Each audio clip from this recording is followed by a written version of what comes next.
ამაზე უკვე ზედმეტია რაიმე კომენტარის გაკეთება.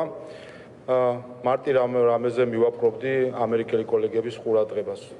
წარმოიდგინონ, რომ ამერიკის მოქალაქე ჩადიოდეს სხვა ქვეყანაში, თუნდაც საქართველოს პარლამენტში მოდიოდეს და ამერიკის წინააღმდეგ აძლევდნენ ჩვენებას. აი ამასთან აქვს საქმე. როდესაც ჩვენ ხედავთ, რომ წახალისებული და მოწონებული არის ქვეყნის წინააღმდეგ წასვლა, ეს თავისთავად უკვე ფიქრობ, რომ ზნეობრივად არასწორი საქციელია. რაც შეეხება საერთაშორისო გამჭვირვალობას და მისი ხელმძღვანელობის ქცევას, ეს ჩვეულებრივი პოლიტიკური წინასაარჩევნო კამპანია აქვს, რომელსაც ისინი უპირველეს ყოვლისა საზღვარგარეთ ატარებენ, იმიტომ რომ ოპოზიციას საერთაშორისო გამჭვირვალობის ჩათვლით სურს რომ თავი მოაწონოს არა ქართულ ხალხს, არამედ თავი მოაწონონ გარეთ უცხოელებს, მათი რჩეულები უნდა იყვნენ და მათი ლეგიტიმაცია სჭირდებათ. არ ვიცი, კიდევ ერთი სამარცხვინო ლაქა არის არასამთავრობო სექტორის ისტორიაში.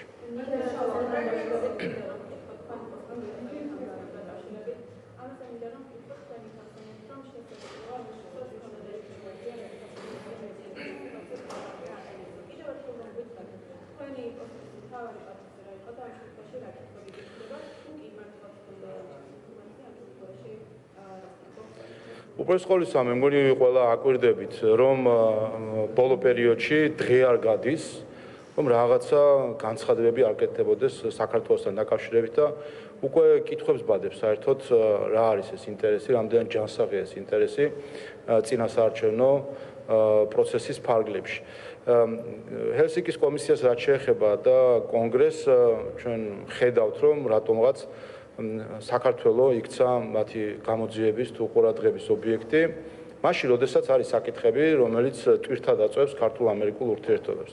და ეს ყველაფერი უპირველეს ყოვლისა ეხება მათ შორის 2020 წლის არჩევნებზე პარალელდათვლის შედეგების, ყალბის შედეგების გავრცელებას ისვედის მიერ და ჩვენ ვიცით უკვე დადასტურებულად, რომ USAID-ი, ამერიკის შეერთებული შტატების სახელმწიფო ინსტიტუტმა სამთავრობო დაწესებულებამ იცოდა, რომ ეს შედეგები, რომელიც ვრცელდებოდა, იყო ცრუ და გვიმალავდა ამას, მათ შორის პირისპირ შეხვედრებზე არ გვითხრეს, რომ ეს იყო ცრუ შედეგები და იმ ფონზე, როდესაც მიდიოდა ოპოზიციის მხრიდან რადიკალური პროტესტი, ამ ფონს ამას ეგუებოდნენ, ჩუმად იყვნენ, არც ქართულ ხალხს უთხრა მაშინ USAID-ი, არც საქართველოს ხელისუფლებას.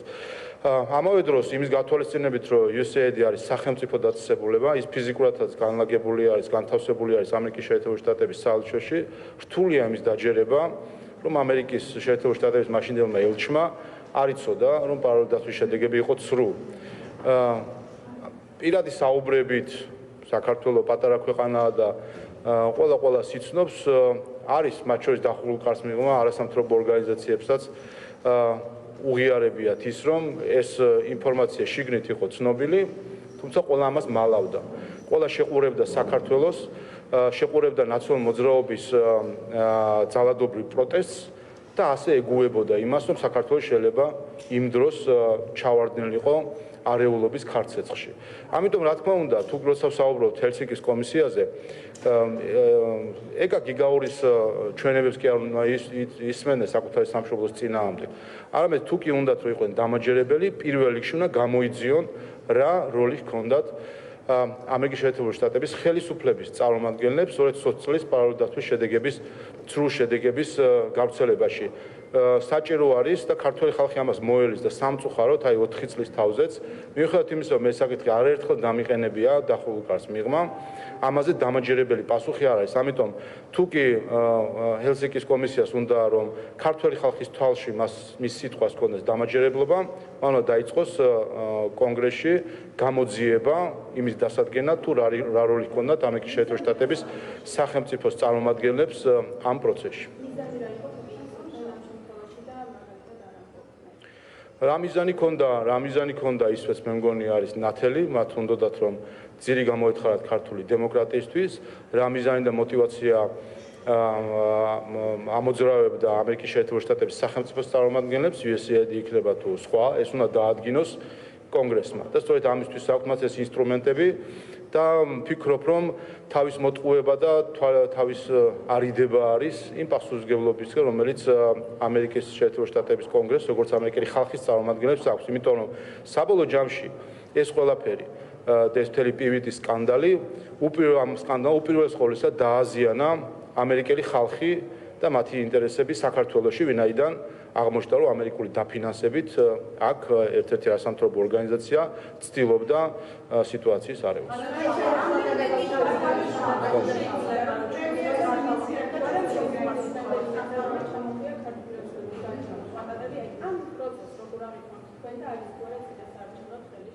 რა თქმა უნდა, ჩვენ ვაკვირდებით მათ შორის და იცით, რომ შუალედური ანგარიშებიც გვაქვს ხოლმე მოსთან დაკავშირებით, თუ რა დარღვევებით მიმდინარეობს წინასაარჩევნო პერიოდი. ჩვენ ხედავთ, რომ უპირველეს ყოვლისა მათ შორის ოპოზიციის მხრიდან არის მივარდნები, იცით, ზუგდიდში იყო რამდენიმე ინციდენტი, რომელსაც ცდილობდნენ ხელი შეეშალათ ჩვენი დელეგატებისთვის და ახლა ნახეთ უკვე საარჩევნო პლაკატების ჩამოხევა, რომელშიც ჩართული იყო საკონსტიტუციო სასამართლოს ყოფილი მოსამართლე, თბილისის სახელმწიფო უნივერსიტეტის პროფესორი, ადამიანი, რომელიც სალომე ზურაბიშვილს წარმოადგენდა საკონსტიტუციო სასამართლოში.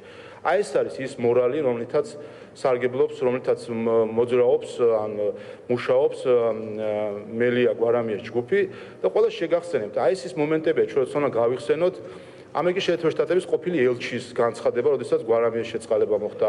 ევროკავშირის მაღალჩინოსნების განცხადებები, როდესაც გვარამიას შეწყალება მოხდა.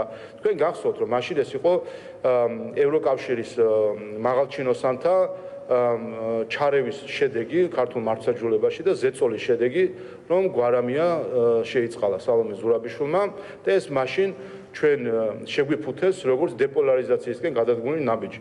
არის თუ პლაკატების ჩამოხევა არის დეპოლარიზაცია ევროკავშირის თვალში, მაშინ ჩვენ ვერ ვთანხმდებით რა არის დეპოლარიზაცია. თუ საარჩევნო კამპანიის დროს მივარდნები არის დეპოლარიზაცია ევროკავშირის თვალში, მაშინ ჩვენ ვერ ვთანხმდებით რა არის დეპოლარიზაცია. ამიტომ აი ეს არის ის მომენტები, როდესაც ის მავნე შედეგები, რომელიც დგება, როდესაც გარედან ხდება ჩარევა ქართულ მართლმსაჯულებაში და პასუხისმგებელი არავინ არ არის. სად არიან ახლა ის ელჩები, რომლებიც იწონებდნენ გვარამიას შეწყვალებას?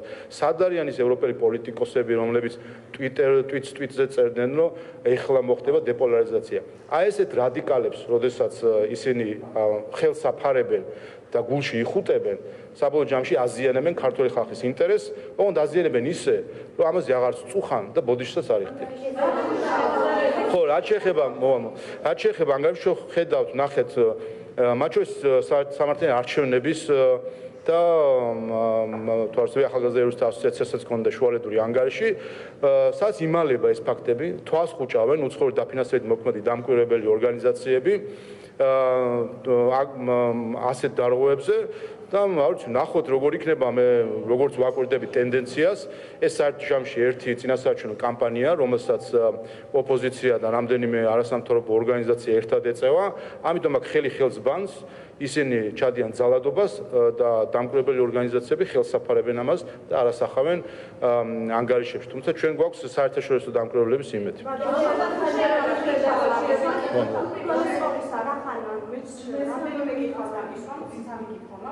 პირველ რიგში მინდა გითხრათ დღევანდელ პრეზენტაციაზე ქართული ოცნების პრესვასაზე რომ გითხრათ პირველი ნომერი იქნება თუ არა ბატონი ჟუძინა ივანიშვილი და რა ინფორმაცია შეგიძლიათ წინას ვერსიასთან დაკავშირებით რომ მოვაყენოთ. არანაირი ინფორმაცია, ამიტომაც არის პრეზენტაცია 8 საათზე, რომ როდესაც 8 საათზე მოხდება პირველი 20-ეულის წარდგენა, მაშინ გაიგებს ჩვენი საზოგადოება თუ როგორი 20-ეულით გამოდის ქართული ოცნება არჩევნებზე და ცოტა ხანში უკვე რამდენიმე კვირაში იქნება მთლიანი სიის პრეზენტაცია.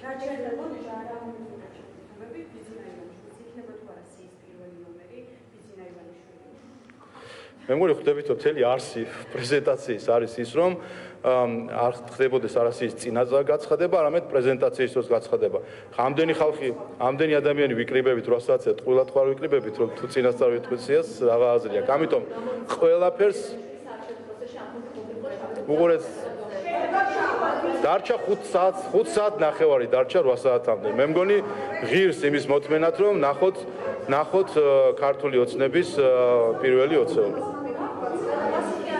ვერც მიიღებთ ახლა წინასწარ გეტყვით.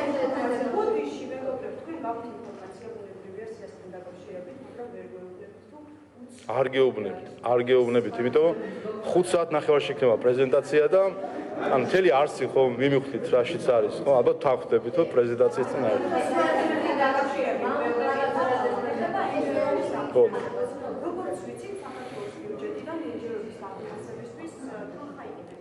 გამოყოფილი მაშინ, როდესაც ქართულ ოცნებამ ქვეყანაში 12 წლის განმავლობაში ვერ მოაგვარა მაგალითად ის, რომ ინფრასტრუქტურა მოწესრიგებული იყო სკოლებში, რომ უპასუხოების საკითხი ყოფილიყო გადაჭრილი. ამ ყველაფრისთვის თანხა ვერ გამოინახა ბიუჯეტისთვის, მაგრამ ბიუჯეტისთვის თანხა გამოინახა, რომ NGO-ები დაფინანსდეს. რა შეგიძლიათ გითხრათ, ანუ პრიორიტეტები რამდენად სწორად არის განსაზღვრული ბიუჯეტის მხრიდან? მე შემიძლია გითხრათ, რომ ორი დღის წინ ვიყავი ახალციხეში, სადაც ახალციხის სკოლა, ახლად რეაბილიტირებული სკოლა დავათვალეთ, სადაც ერთ კვირაში დაიწყება სწავლა, ასევე გახდით სოფელ უდეში, სადაც სკოლის რეაბილიტაცია მოხდა და იქაც ერთ თვეში დაიწყება სრულფასოვნად სწავლა და უახლოეს მომავალში იქნება ბევრი ამ ახალი სკოლის პრეზენტაცია. ყოველ კვირეულად ხედავთ, რომ არის დიდი პროექტი, სკოლები რახან და გაინტერესათ და ამაზე სპეკულირებთ, რამდენიმე ასეული სკოლის სრული რეაბილიტაცია ხდება და 2-3 წელიწადში ყველა სკოლა საქართველოში იქნება სრულად ევროპულ სტანდარტზე რეაბილიტირებული. რაც შეეხება არასამთავრობო ორგანიზაციების თვის დაფინანსების გამოყოფას, ერთი მინდა თქვა, რომ ეს 200 მილიონი თქვენი ტელევიზია რატომღაც ამ ციფრს არ ვიცი მე საიდან მოგაქვთ ეს ციფრი. მოგეთ არანაირი თქვენ პრემიერ-მინისტრის პრეს-კონფერენცია გუშინ ნახეთ, არანაირი რიცხვი რა თქმა უნდა არ დასახელებულა, იმით ვერც დასახელდებოდა ეს რიცხვი. უღრეთ თქვენ მოისმინეთ პრემიერ-მინისტრის განცხადებასთან დაკავშირებით, რაც შეეხება, იმიტომ რომ მივყვეთ თანმიმდევრულად. პირველი, რა თქმა უნდა, მნიშვნელოვანი არის, რომ სამოქალაქო საზოგადოება ქვეყანაში განვითარდეს. სამწუხაროდ ჩვენ ვნახეთ, რომ ხედავთ, რომ დღეს ის რაც არის წარმოდგენილი როგორც სამოქალაქო საზოგადოება და სინამდვილეში არის რამდენიმე NGO-ს მიერ დომინირებული NGO კლანის მიერ დომინირებული სექტორი არის სტრუქტურული, უბრალოდ არის გამოწვევების წინაშე იმ ხრივ, რომ ისინი არა რიგი მათგანი არა ქვეყნის ხალხის ინტერესებიდან მოქმედებენ, არამედ საკუთარი ორგანიზაციული ინტერესებიდან ყველაზე კარგ შემთხვევაში. არანაირი კავშირი მათ ხალხთან არ აქვთ, არის 5-კაციანი, 10-კაციანი ოფისში ჩაკეტილი ჯგუფები, რომლების ერთადერთი ლეგიტიმაცია, მათი ლეგიტიმაციას იზომება იმის მიხედვით, თუ რამდენი ფული აქვთ დაფინანსების სახით მიღებული. ამავე დროს ნებისმიერ საზოგადოებაში ძლიერი სამოქალაქო საზოგადოება არის მნიშვნელოვანი და ამიტომ ეს სწორედ ჩვენი საქართველოს მოქალაქეების პასუხისმგებლობა არის, რომ ჩვენი საქართველოს მოქალაქეების დაფინანსება იყოს მიმართული ამ საქმეზე. სწორედ ეს არის იდეა, რომელიც გასაკვირია გუშინ ისეთი გამოხმაურებები მოვისმინე ამასთან დაკავშირებით, თითქოს ეს არის მოსყიდვა, ანუ რა გამოდის, რომ დღეს NGO-ები მოსყიდულები არიან, ამას ამბობენ ისინი თავად, რომ ეს იქნება სამთავრობო ორგანიზაცია, ანუ რა გამოდის, რომ ისინი აღიარებენ, რომ არიან უცხო მთავრობის ორგანიზაციები. აი ასეთ აბსურდში რო არიან, ხომ შეატყოთ თქვენ თვითონ, რომ საკუთარ ტყუილში და სიცრუეშივე იკარგებიან საბოლოო ჯამში. ამიტომ მისასალმებელია ეს ინიციატივა და სხვათა შორის თავად არასამთავრობო სექტორშიც იყო ამაზე საუბარი, რომ მნიშვნელოვანია, რომ ჩვენ ზრუნავდეთ ჩვენ ქვეყანაზე. რატომ უნდა იყოს საჭირო, რომ უცხო ხელისუფლებებმა აფინანსონ რაღაც მიმართულებები, მაშინ როდესაც საქართველოს ბიუჯეტს აქვს ამისი სრული შესაძლებლობა.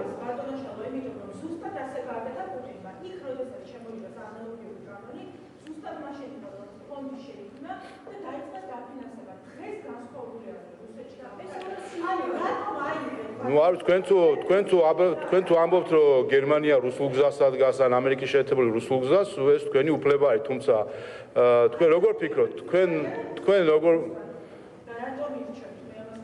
ვან რუსეთშიც მზე აღმოსავლეთით ამოდის და გერმანიაში მზე აღმოსავლეთით ამოდის ეს არ ნიშნავს იმას რომ გერმანია რუსულ გზას დაადგა იმიტომ რომ მზე ერთ რეგიონ მხრიდან ამოდის მე იმის თქვა მინდა რომ თქვენ აბა დაფიქრდით როგორ ფიქრობთ გერმანიაში თუნდაც კვლევით ინსტიტუტებს არასამთავრობო ან ასოციაციებს და ასე შემდეგ საიდან ფინანსდებიან თქვენი აზრით ამერიკიდან ფინანსდებიან თუ გერმანიის საჯარო სახსრებით ან კერძო შემოწირულობის სახით. ან ამერიკის შეერთებულ შტატებში რა გონია თქვენ ასოციაციებს და სხვადასხვა ინტერესთა ჯგუფებს და გაერთიანებს ვინ აფინანსებს ამერიკის შეერთებულ შტატებში გერმანია აფინანსებს თუ თავად ამერიკის შეერთებულ შტატების საჯარო სახსრებით ან კერძო შემოწირულობებით ზუსტად ეს არის სისტემა რომელიც უნდა არსებობს საქართველოს სინამდვილეში ის სისტემა რომელიც ჩვენთან დღეს არის ეს არის ზუსტად რუსული სისტემა როდესაც ხდება უცხოური დაფინანსებით სრული როცა არასამთავრობო სექტორი სრულად არის უცხოური დაფინანსების სხვა ქვეყნის დაფინანსების კმაყოფაზე. ამიტომ ჩვენი საქართველოს მოქალაქეების პასუხისმგებლობა არის რომ საჯარო თანხებით იქნება ეს თუ კერძო შემოწირულობებით მოხდეს ამ სექტორის დაფინანსება. ასეც მნიშვნელოვანი მომენტია. დღემდე ვერ მოახერხა არასამთავრობო სექტორმა ხო ამბობენ რომ ხალხის ინტერესებს გამოხატავენ. ხალხის სახელით მოქმედებენ და მათ ინტერესში მოქმედებენ.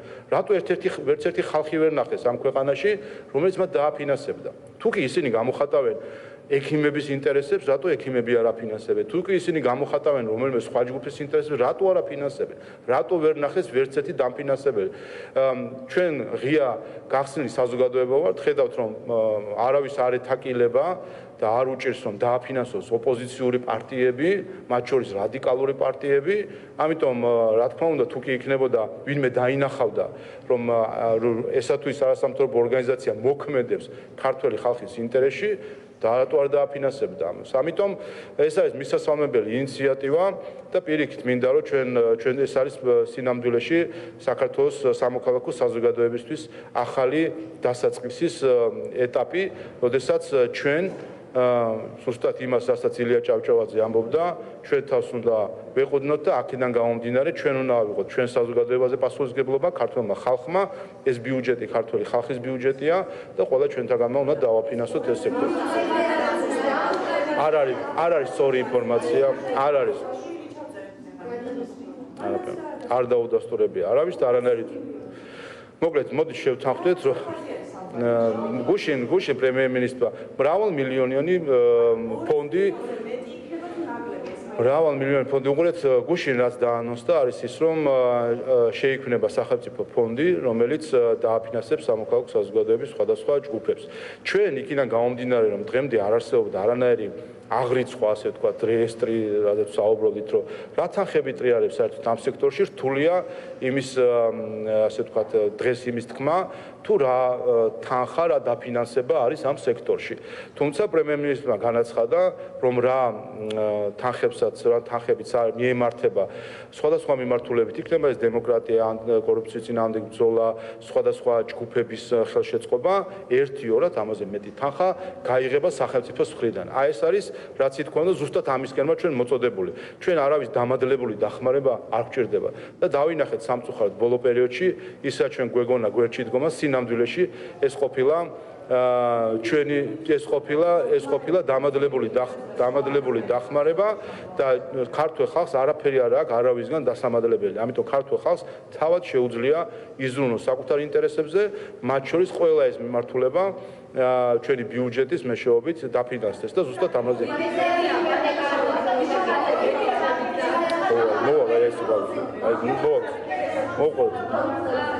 ჯერ დრო არის.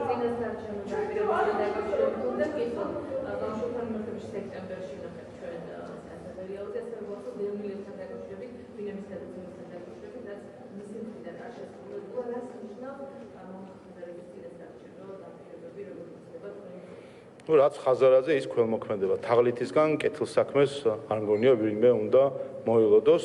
ჩვენ ეს რაც ნახეთ აბსოლუტურად აბსურდი არის.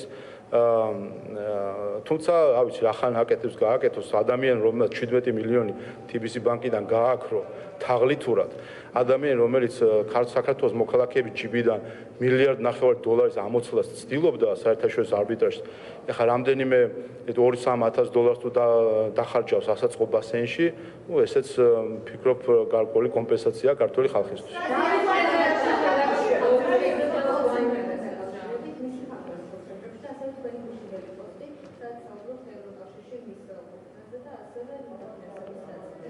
ხო, აქვე ვერც ვიტყვი კიდე ბარემ რახან ხაზარაძეზე მკითხეთ, საქართველოს ბიუჯეტი და ქართული ხალხი ჯერ კიდევ ველით $600,000 ჩარიცხვას ხაზარაძისგან, რომელიც მას დააკისრა საერთაშორისო არბიტრაჟმა. ქართულ ხალხს ეს ფული სჭირდება ჩარიცხოს ბიუჯეტში $600,000.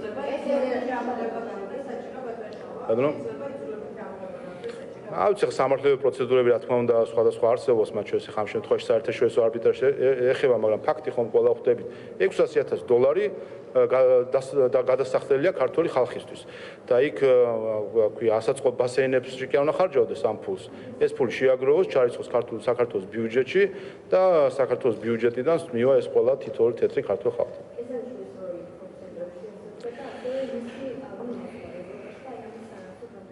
აქ უკვე რთული არის რაიმე კომენტარის გაკეთება.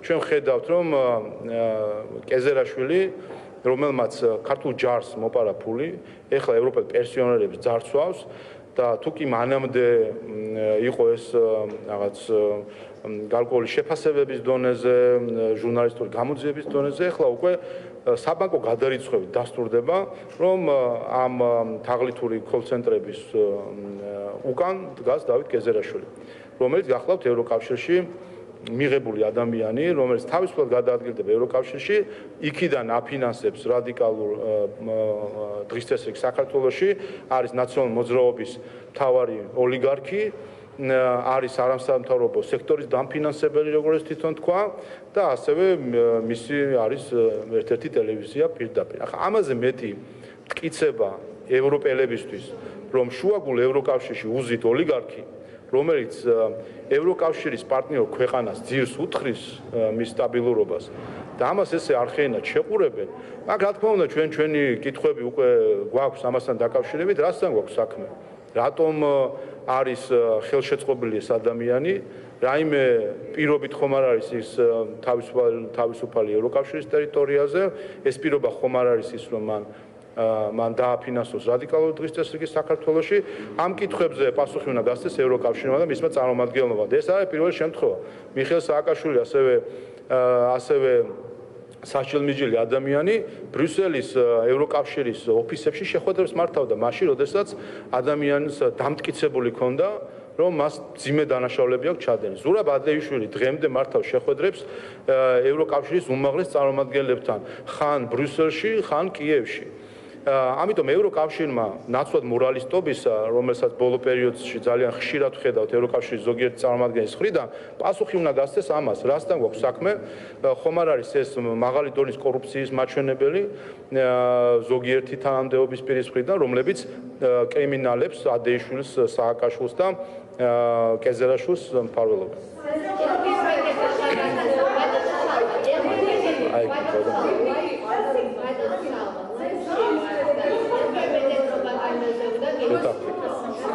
აი აქ და ერთიც და გიფას მოდი ერთი ყველა ლაივში ხართ.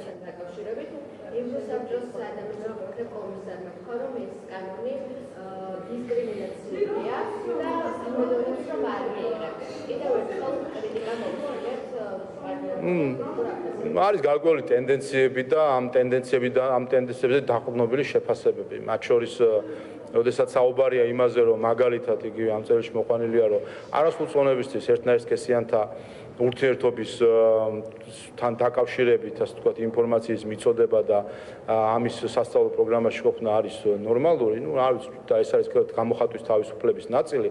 ჩვენთვის არ არის ეს ნორმალური. ამიტომ ჩვენ რა თქმა უნდა გვექნება ამაზე ჩვენ ევროპელ კოლეგებთან საუბარი, რომ ჩვენ გვაქვს ჩვენი ტრადიციები, ჩვენი მორალი, ჩვენი შეხედულებები რაც არის და გვინდა რომ ჩვენ ქართული ტრადიციებით, ჩვენი ეთიკით, ჩვენი მორალით გავაგრძელოთ ამ ქვეყნის შენება. არავის უფლების შელახვას საქართველოს სახელმწიფო არ დაუშვებს არასდროს და ეს რა თქმა უნდა იქნება სრულად გარანტირებული. საუბარია იმაზე, რომ იყოს გარკვეული ზღვარი უფლებებსა და პროპაგანდას შორის და დავინახოთ ეს ზღვარი. ჩვენ ამ ზღვარს ვხედავთ ზუსტად იქ, როდესაც მაგალითად არასრულწლოვნების მიმართ არის პროპაგირება და ამ თემებთან დაკავშირებით და სხვა საკითხები, რომელიც კანონში არის ასახული.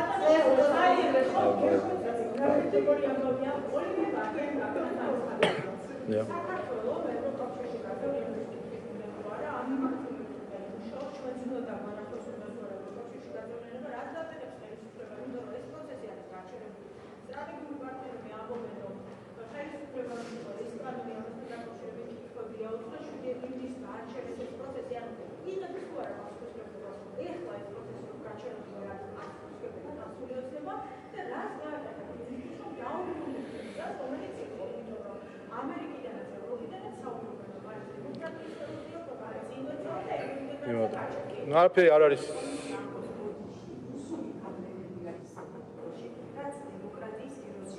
ახლა როგორ დავუკავშიროთ თქვენს ეს ორი კითხვა არა ვარ ეს მოდი უპასუხე შემდეგ თქვენს გიპასუხებ ხო სინამდვილეში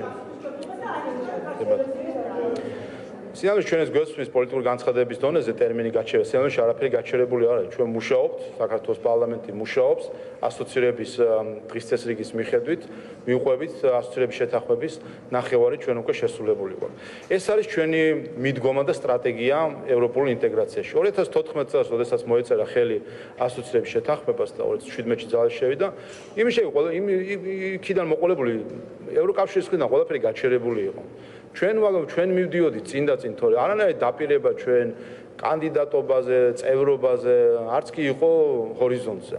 მაგრამ ამი მიუხედავად ამისა, უფრო სწორედ დაპირებები იყო, მაგრამ რაღაც ესეთი თეორიული.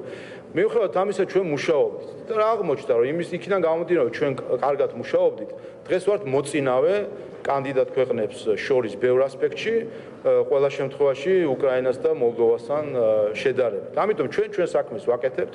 ევროკავშირში სხვადასხვა турბულენტობები ხდება, ხან რაღაცა ჩქარდება, ხან რაღაცა ნელდება, 27 ქვეყანა არის, სხვადასხვა პოლიტიკური ინტერესებია, მათ შორის ზოგიერთს სპეციფიური ინტერესები აქვს საქართველოსთან დაკავშირებით და ესეთ ზემოქმედებს გადაწყვეტილებებზე. ჩვენ საქმეს ვაგრძელებთ. ევროკავშირი როგორც კი მომწიფდება გადაწყვეტილებებისთვის, იმ მომენტში მიიღებს თავის გადაწყვეტილებებს. არანაირი გაჩერება როგორ არის, როდესაც უნდა გამოქვეყნდეს ასოცირების შეფასება უნდა გამოქვეყნდეს თქვენ ხო იცით წლის ბოლოს და თუ ქვეყნდება რა არის გაჩერებული, აქ გაჩერებული არ არის, მიდის მათ შორის პროგრესის შეფასება საქართველოსი, თუ კი რაიმე საკრიტიკო ექნება, არც იმას მოგვერიდებიან და კრიტიკულსაც იტყვიან, სადაც შესაძლებელი იქნება მათი გადმოსახედიდან, ამასაც იტყვიან, პროცესი ჩვეულებრივად მიდის. ევროკავშირი ახლა როგორც 2022 წლის ივნისში ყოველგვარ უსამართლოდ და უმიზეზოდ საქართველოს დაჩაგრეს და არ მისცეს კანდიდატის სტატუსი, რა ვიცი, რა ახსნა ქონდა, მაშინაც არანაირი ახსნა არ ქონდა. ახლა ზოგიერთ ასეთ პოლიტიკურ განცხადებას შეჩერებასთან დაკავშირებით ახსნა არ აქვს, რაც შეეხება ინსტიტუციურად არაფერი გაჩერებული არ არის, ჩვენ ჩვეულებრივად მუშაობთ ასოცირების შეთანხმების შესასრულებლად.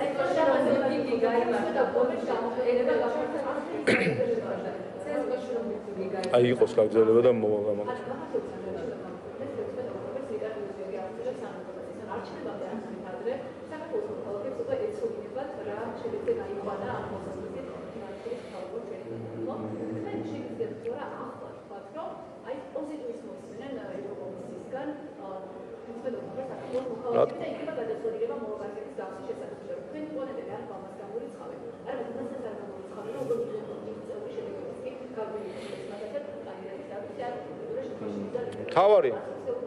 თავარი შედეგი, რასაც ჩვენ მოქალაქეებს ვაჩვენებთ, არის ის, რომ საქართველოს არ ჩაერთო ომში, რომლისკენაც ბევრი გვიბიძგებდა, მათ შორის ოპოზიცია და ზოგიერთი არასამთავრობო ორგანიზაცია, ფეხით კვტენიდა პირდაპირ ომში, ერთი და მეორე, საქართველოს არის ნომერ პირველი ქვეყანა ევროპაში ეკონომიკური ზრდის მაჩვენებლებით.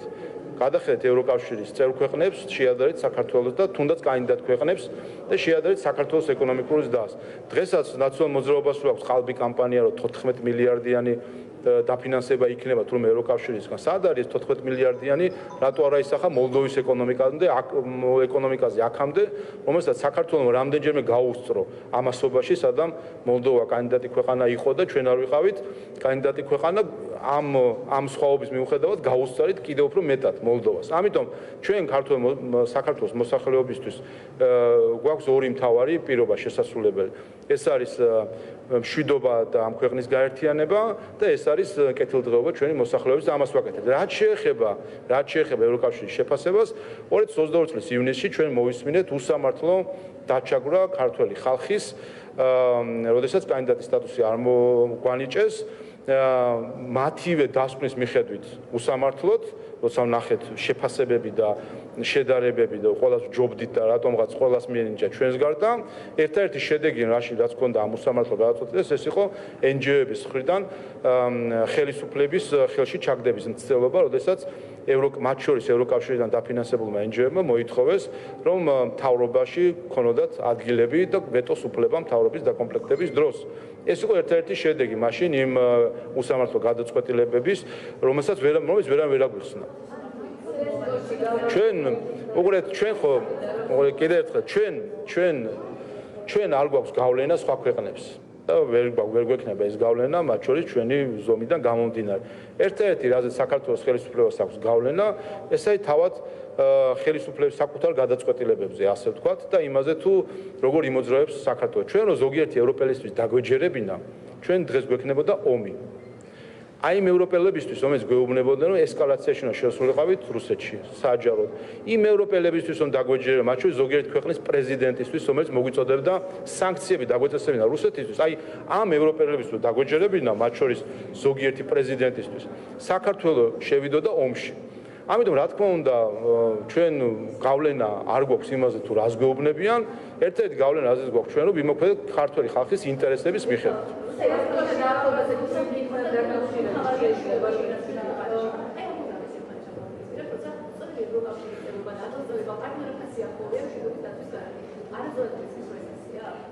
თქვენ თუ გესმით ასე, რომ თქვენთვის ევროკავშირისკენ ერთი ნაბიჯის გადადგმა გიღებთ საქართველოში ომად, თქვენ თუ ეს გიღებთ სანქციების, მაგალითად სანქციების დაწესება, რომელიც იყო ერთ-ერთი რუსეთისთვის სანქციების დაწესება, ანუ ევროკავშირის მიერ დაწესებული სანქციებისთვის შეერთება, იყო ერთ-ერთი მოთხოვნა ევროკავშირისგან. ჩვენ დაგვეწესებინა სანქციები, ეს იქნებოდა ესკალაცია გარანტირებულად, რომლის ბოლოსაც იყო რისკი ომის.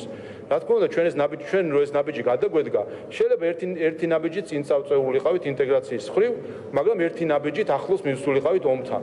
და როცა არჩევანი გვაქვს ჩვენ და არჩევანის მეორე მხარეს არის ომი და სისხლისგვა, რა თქმა უნდა, ჩვენ ამის აცილებაზე მუშაობთ. არა, თქვენ აყენებთ ასე საკითხს, თითქოს ეს არის არა, იმიტომ რომ უყურეთ, თქვენ აყენებთ ასე ალტერნატივას, იმიტომ სინამდვილეში ხო ზუსტად არა, უყურეთ, ჩვენ უყურეთ, როცა საუბრობთ, რომ უნდა იყოს პროგრესი დღეს და ახლა, ამას გიხსნით, რომ დღეს და ახლა პროგრესი მათ შორის დაკავშირებულია რისკებთან, ვინაიდან დღეს და ახლა პროგრესი მათ შორის გულისხმობს მაგალითად სანქციების დაწესებას, გულისხმობდა ყოველ შემთხვევაში თქვა ჩარშან იყო ეს განსაკუთრებით თემა სანქციების დაწესებას. ასე ჩვენ თქვით უარი, საჯარო უარი ამასთან დაკავშირებით, მივიღეთ საჯარო შენიშვნებიც, კიდევ ერთხელ რა ვიცი ჩახედეთ ლატვიის პრეზიდენტი პირდაპირ მოგვიწოდება და დაგვეწესებინა სანქციები, ხო? იმისთვის რომ ევროპის პროგრესი ყოფილიყო. ლიტვის საგარეო საქმეთა მინისტრი გვეუბნებოდა რომ დაგვეწესებინა სანქციები. რა სხვადასხვა ასეთი მაღალჩინოსნები მოგვიწოდებდნენ რუსეთისთვის სანქციის დაწესებისკენ, სააკაშვილის გათავისუფლებისკენ და სხვადასხვა პირობები ჟღერდებოდა როგორც პროგრესის წინაპირობა.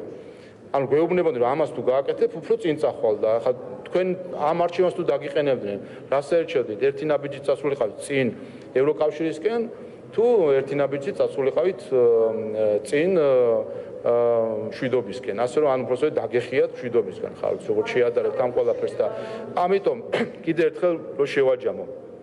ჩვენ გამოცდილება გვაჩვენებს. ჩვენ გამოცდილება გვაჩვენებს, რომ თუ ვართ კონცენტრირებული ჩვენ ეროვნულ ინტერესებზე, ქართველი ხალხის ინტერესებზე, შეიძლება რაღაცეები დაგვიანდეს, როგორც 2022 წელს მივიღოთ უსამართლო გადაწყვეტილებები, მაგრამ საბოლოო ჯამში სამართალი ყოველთვის თავის გზას იკაფავს და საბოლოო ჯამში, რა თქმა უნდა, იქნება სამართლიანი გადაწყვეტილებები.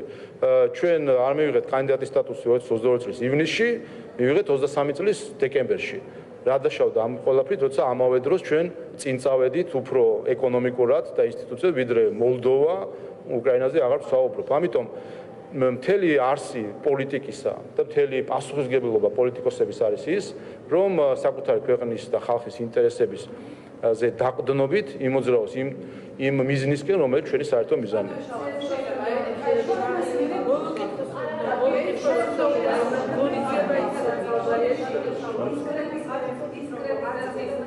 მე არ ვსაუბრობ.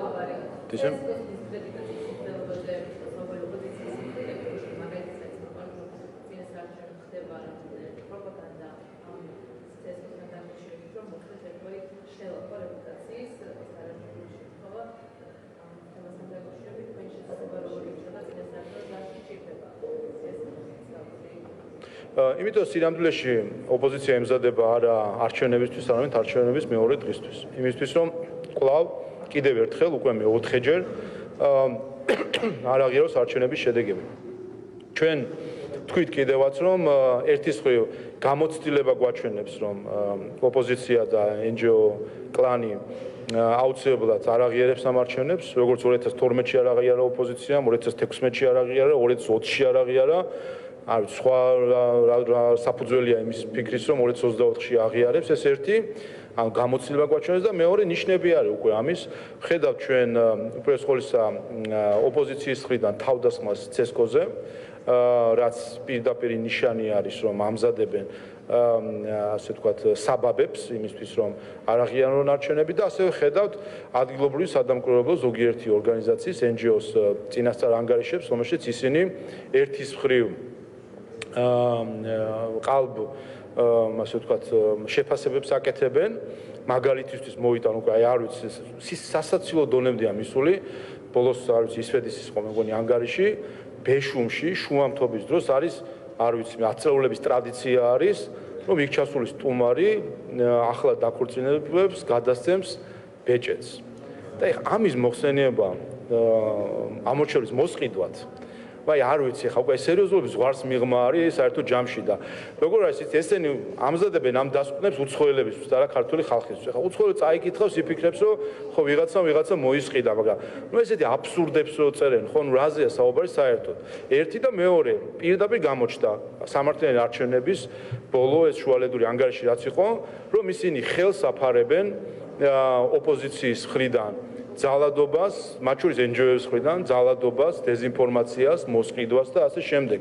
რაც არის პირდაპირ ინდიკატორი, რომ მზადდება ამ საპარლამენტო არჩევნების არაღიარებისთვის საბაბი და ამაზე არის დროული რეაგირება საჭირო.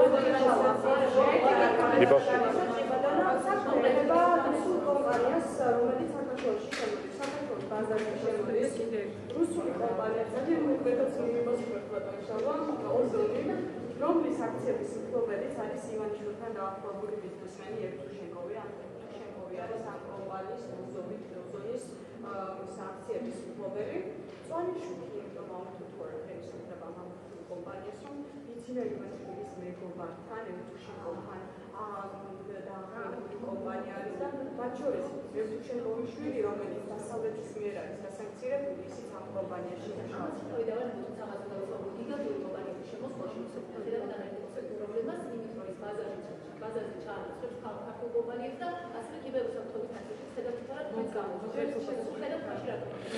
ან ის რაც კანონიერია, ყველაფერი კანონიერია. არ ვიცით ხა მე თქვენ აქ სპეკულაციებს ვინ სად არის, ვინ ვის იცნობს და ასე შემდეგ, ნუ აბსურდია ხა ამაზე მე ვერაფერს ვერ გეტყვით. ჩვენ გვაქვს ღია ეკონომიკა, ღია ბაზარი, სადაც მივესალმებით ნებისმიერი ქვეყნიდან შემოსულ კომპანიებს. რა თქმა უნდა, თუ კი ეს არის კანონიერი და ჯდება იმ მათ შორის საერთაშორისო ვალდებულებებში, რომელიც საქართველოს აქვს აღებული. და ამ ხრივ გახსოვთ თქვენ, რომ NGO კლანი, რომელიც მათ შორის ევროკავშირისგან ფინანსდება, თუ როგორ ავრცელებდა დეზინფორმაციას საქართველოს წინააღმდეგ თითქოს სანქციების გვერდისავალ ხდება, 2 წელი იტყუებოდნენ, მე ეს ყველაფერი აღმოჩნდა ტყუილია, არც ერთმა დონორმა, არც ერთმა ელჩმა, რომელიც აი ამ ყველაფერს აფინანსებდა ამ ტყუილს, ბოდიშიც კი არ მოგვიხადა ქართულ ხალხს, 2 წელი ალანძღინეს მთელ მსოფლიოს ეს ქვეყანა, რომ თითქოს აქ რაღაცა გვერდისავალ ხდება, ოპოზიციამ და NGO-ებმა, ბოლოს აღმოჩნდა ტყუილი, ამიტომ ასე უნდა შევხედოთ საერთოდ ჯამში, რომ ღია საიდან მოგაქვთ ვინ ვისი მეგობარია, ვინ ვისი მეგობარი არ არის. მე რო ბაიდენის შვილის მეგობარია, მე როგორც ვიცი. მაგრამ რას ქვი? ნებისმიერი. არა, საჯარო წყაროები ცნობილი არის, რომ ის არის ბაიდენის შვილის მეგობარი მათ შორის. სხვა საკითხებთან დაკავშირებით. იმიტომ რომ საქართველოს არის ღია ეკონომიკა, ისაც ჩდება კანონში, ყველა ნებისმიერ კომპანია შეუძლია საქართველოში ინვესტირება და საქართველოში მოღვაწეობა. ზუსტად ეს არის საერთაშორისო ჩვენი ეკონომიკური ზრდის მათ შორის საფუძველი, რომ ჩვენ არ გავწირეთ ეს ქვეყანა. NGO-ები, ოპოზიცია და ზოგიერთი ევროპელი პოლიტიკოსი ჩვენ უფსკულში ჩეხავდა, მაშინ როდესაც აქ მიტინგებს აწყობდნენ NGO-ები და ოპოზიცია, რომ ჩაგვეკეტა საზღვრები და ასე შემდეგ და თქვენი დამფინანსებელი ლელოს დღეს საარჩევნო კამპანიაში დღეს ამას პირდება ქართულ ხალხს, რომ ქართულ ხალხს გააღატაკებს. ჩაკეტავს საზღვარს რუსეთთან, დააწესებს ვიზებს, აკრძალავს ფრენებს, რაღაცა ოკუპაციის მოსაკრებელ შემოიღებს თუ რაღაც არ ვიცი, ეგეთი გიჟური იდეები, რომლებიც აქვს საქართველოს გააღატაკების და ომში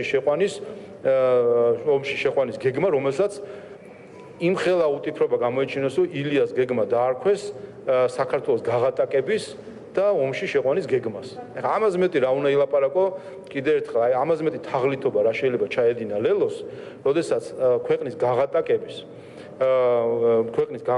ომში შეყვანის და ასაწყობი ბასეინების პროგრამას დაართვა ილიას გეგმა. ეს სირცხვილი არ არის?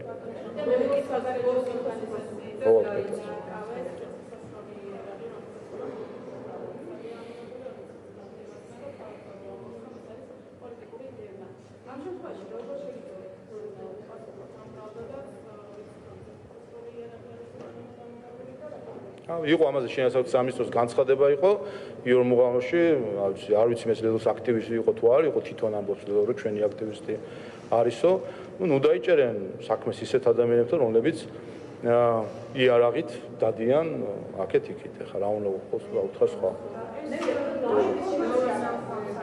იყო განცხადება იყო, არ ვიცი, შინაგან სამინისტროს განცხადება იყო იარაღთან დაკავშირებით.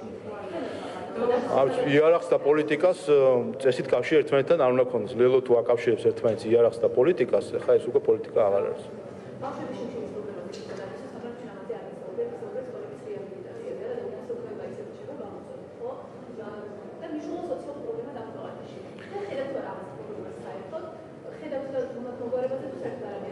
თავისთავად ამაზე განათლების მინისტრს ქონდა, მათ შორის მინისტრის საათის ფარგლებში დროს საუბარი და განათლების სამინისტრო ამ საკითხზე მუშაობს არა ისე პოპულისტურად, როგორც ამას ზოგიერთი ოპოზიციური პარტია ცდილობს. მათ შორის როდესაც საუბრობ მე სკოლების რეაბილიტაციაზე და თქვათ იგივე ახალციხის სკოლაზე, რომელიც რეაბილიტირდა და ახალ სკოლა დაიწყო სწავლა, ეგ სპეციალური სივრცეები არის შექმნილი სასკოლო კვებისთვის. და ეს არის მთავარი წინაპირობა მათ შორის იმისთვის, რომ სასკოლო კვების სისტემა ამუშავდეს, რომ იყოს არა უბრალოდ კვება შეთავაზებული მოსწავლეებისთვის, არამედ ეს იყოს სტანდარტების შესაბამისად, შესაბამისი ჰიგიენური პირობების დაცვით და ასე შემდეგ.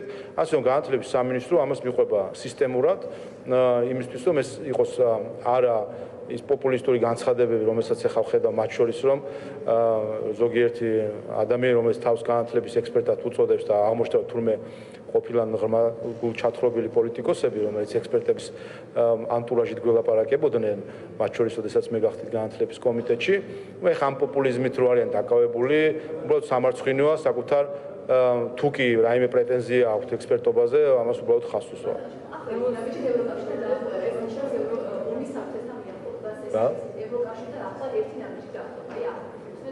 არა, რა თქმა უნდა. არა, რა თქმა უნდა, არ ნიშნავს. პირიქით, ევროკავშირთან დაახლოება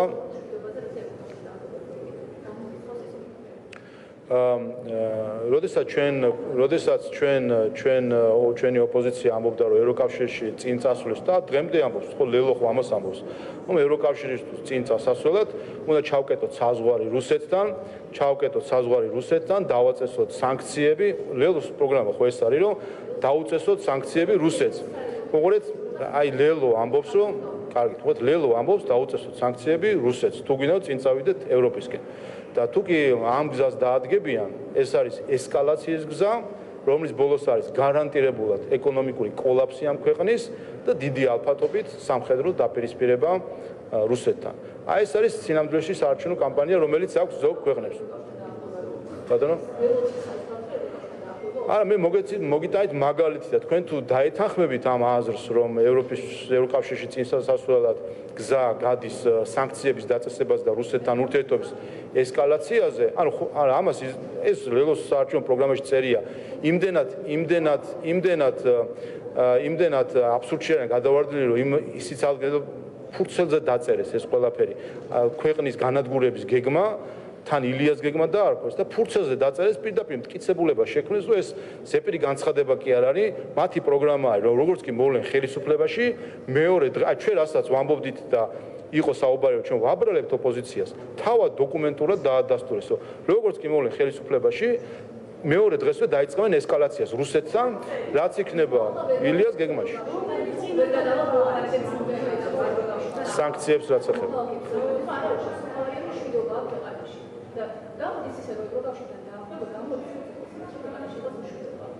არა არ კიდევ მე რამდენჯერ აგიხსნა თუკი ვინმესთვის ევროკავშირთან დაახლოება გულისხმობს რუსეთთან ესკალაციას სანქციების დაწესებას და ესკალაციას მაშინ ეს არ არის მშვიდობიანი გზა დაახლოების ხოლო ჩვენ ეს გზა აქვს არჩეული ოპოზიციას ეს არის როგორ ვითხრა არჩევნების წინააღმდეგ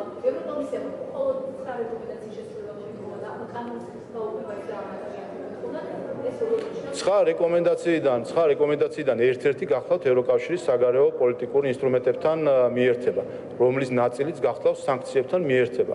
და ჩვენ ამაზე გვქონდა დიდი ენერგია დავხარჯეთ ევროკავშირთან, დაგვერწმუნებინა, რომ ჩვენს მიმართ მოთხოვნა, რომ რუსეთს დაუწესოთ სანქციები და ამითი გამოიწვიოთ ესკალაცია, არ იქნებოდა სწორი. და ამის შედეგია ის, რომ მივიღეთ კანდიდატის სტატუსი. თუმცა, როგორც ევროკავშირში არსებობენ პოლიტიკოსები და ჯგუფები, რომლებიც კვლავ ვითხოვენ სანქციების დაწესებას, მოგიყვანით მაგალითი ლატვიის პრეზიდენტის მაგალითად, რომელმაც საჯაროდ განაცხადა, რომ სანქციები უნდა დაგვეწესებინა რუსეთისთვის, თუმცა დაახლოება და არაერთი არის, ახლა დახურულ კარს მივაკიდე ვინ რამდენს ლაპარაკობს, ეს კიდე სხვა საკითხია. და ასევე მთელი ოპოზიცია და NGO სექტორი მთლიად და მათ შორის ის NGO სექტორი, რომელიც უცხოეთთან ფინანსდება და ამაზე მე კითხვებს უსვამ ხოლმე მათ შორის ევროკავშირის და ამერიკის შეერთებულ შტატების წარმომადგენლებს, რომ რატომ ითხოვენ მათ მიერ დაფინანსებული NGO-ების სანქციების დაწესებას რუსეთისთვის, ანუ ესკალაციას რუსეთთან, რატომ ითხოვენ ესენ? რა თქმა უნდა, ამაზე გვაქვს საუბარი. ჩვენი გზა ევროკავშირისკენ მიდის მშვიდობით, კეთილდღეობით და ღირსებით. მადლობა.